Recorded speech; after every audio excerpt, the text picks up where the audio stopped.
All right, so the quote has been approved, and the next step is going to be to download that into the applicant's folder. So you're going to want to hit on the Approved Quote tab and find the appropriate quote, which will be labeled with the applicant.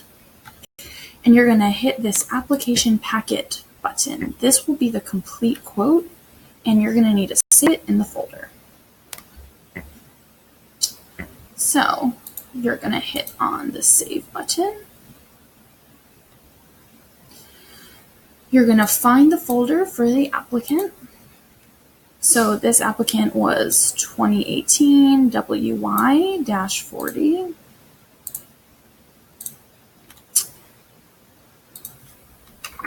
So there they are. And you're going to create a folder called Quote, and then you're going to just save the quote into the folder. I've already done this, but usually you just hit Save, and it'll be there. The next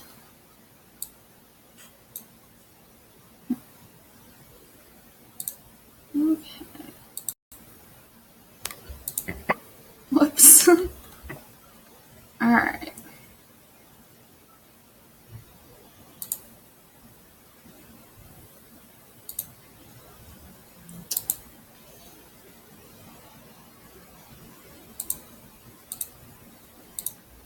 The next thing you're going to do is open up the document. You're going to right-click, Open with Nitro Pro 10. This is the editing portion of the document.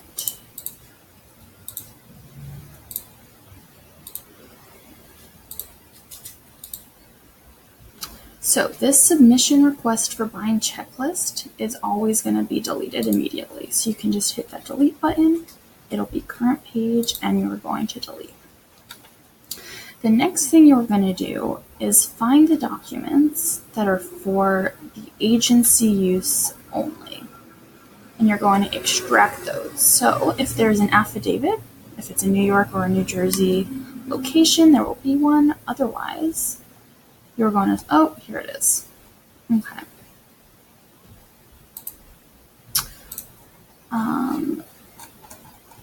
So you're going to find the first page of the affidavit, hit the extract button, click pages, and see which page you're on.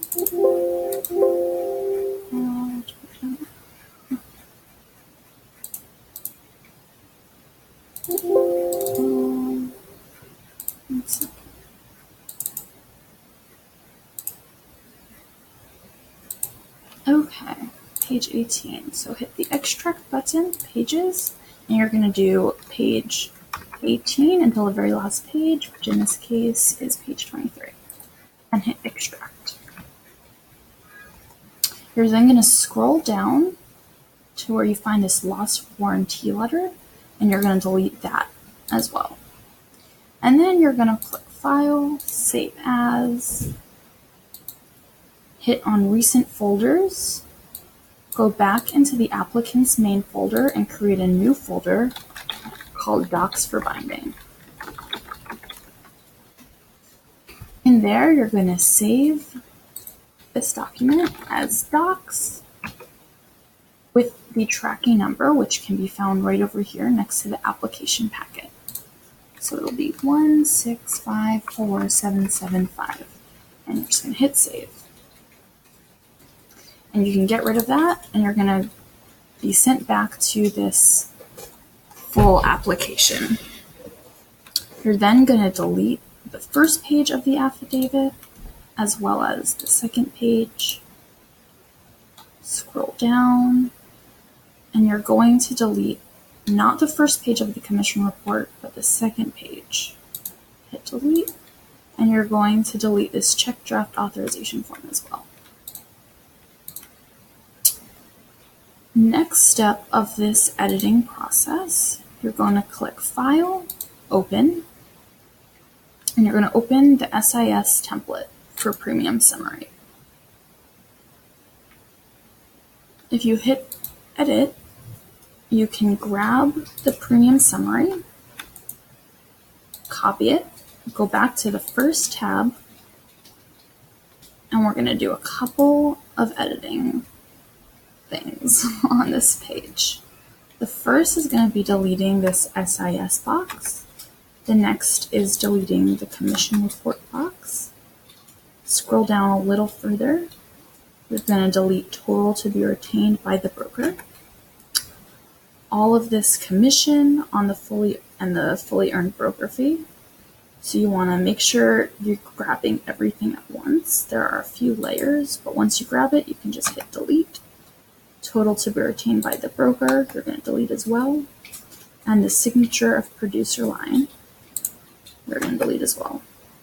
And now, in the upper right-hand corner, you can paste that premium summary that you grabbed from the other template page. And you're going to go back there. You're going to grab the Zim agency address field and paste it in the same area but on the original application packet. You can edit it, move it up a little bit so that it lays nicely on the page. Next, you're going to grab this Make Check Payable to Zim Agency Inc. and paste it on the original application packet and that area. The last thing you're going to paste from the template onto the application packet is the signature line. Copy and paste.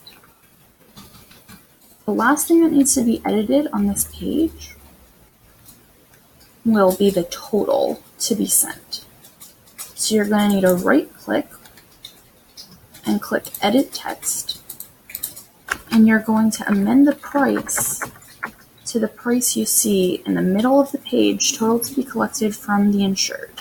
So in this case, it'll be $1,044.92. And once you click out, you can click back in and just move it up, center it.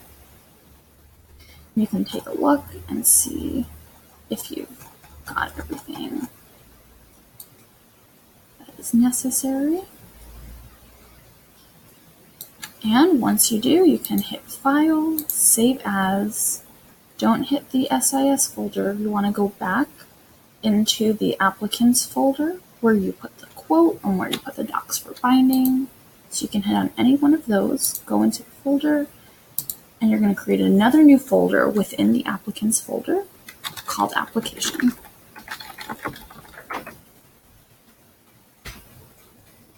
And you're going to save this here, but you're going to amend it to just put the address of the property. Actually, we're not going to do that here because I can't find it. Okay, we're just going to save that into the application folder.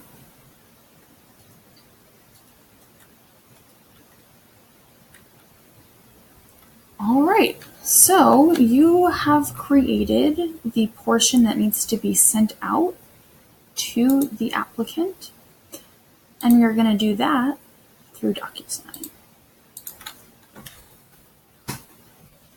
When you're in DocuSign,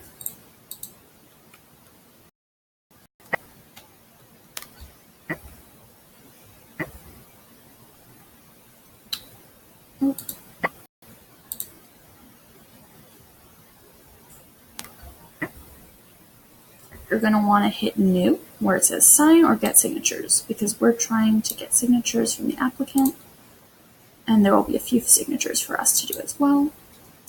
Hit New and then hit Send an Envelope.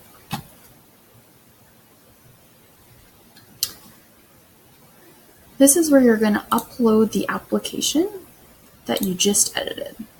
So you're going to go into the applicant's digital file, into the subfolder that you created called Application, and you're going to drag that PDF file into the upload area on DocuSign. We're going to hit Cancel because we don't want a template to be put on this. Now we need to put in the recipients. You're going to add a recipient. There will be 2 recipients. You're going to hit Set Signing Order. The last signature is going to be where we sign, and that'll be David Zim and his email will actually just pop up, simagency@gmail.com. Now you're also going to need the applicant's email and name. And you can find that in Forms Boss. Once you're logged in, hit Find Customer, and you can type in either the first or last name or the LLC name of the applicant. And you can just copy the email into the DocuSign, as well as the first name and the last name.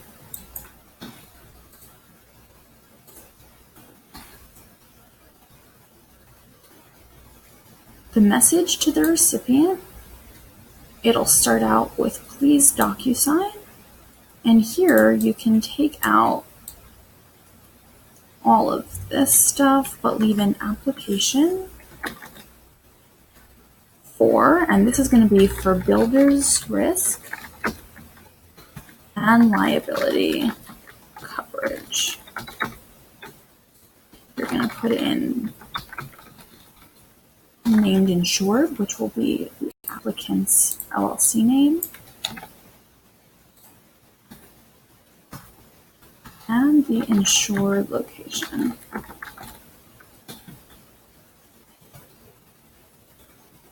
Which you can find on the application itself. If you open it up,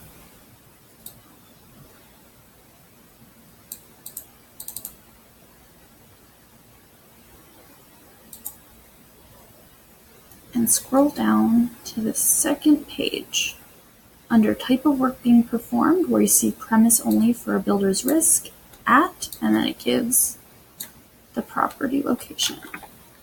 You're just going to copy that, paste,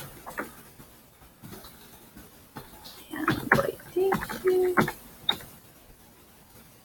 And you're going to hit next. This is where you're going to put in all the fields for signatures, if it needs a date, if it needs an initial. Here's the drop-down arrow where you'll have the cues for the applicant as well as for us, because there will be signatures needed from both parties. We're going to start scrolling and look for any area that requires anything to be filled in. The first one will usually be on the third page, and it'll start out with an initial. So you're going to hit initial. This little button will pop up, and you're just going to place it right on the line. You're going to scroll down and continue that process. So there are more initials needed. You just keep hitting initial and placing the little button right on the line where the initial is needed. Signature of applicant. So you're going to hit on the signature. Date will be date signed, and title. And then signature of producer, so that's us. Drop down arrow, back to Davidson, hit signature. And as you'll notice, it's a different color. The yellow is going to be the first signer, which will be the applicant, and the blue will be the second signer, which is us, the agency. Continue to scroll down and make sure you switch when it needs more signatures. You have to switch back to the applicant. This needs a signature and a date, and then the name and the title. And there are a lot of pages, and most of the pages are going to need something, but not all of them. So you're just going to want to look really closely. Designated project is going to be the property address. And because you can't just type it on the line, you have to click on this text box, and you can paste the property location right in there. Just stretch this out so it fills the line. And then again, we're going to need a signature and a date, the name and the title,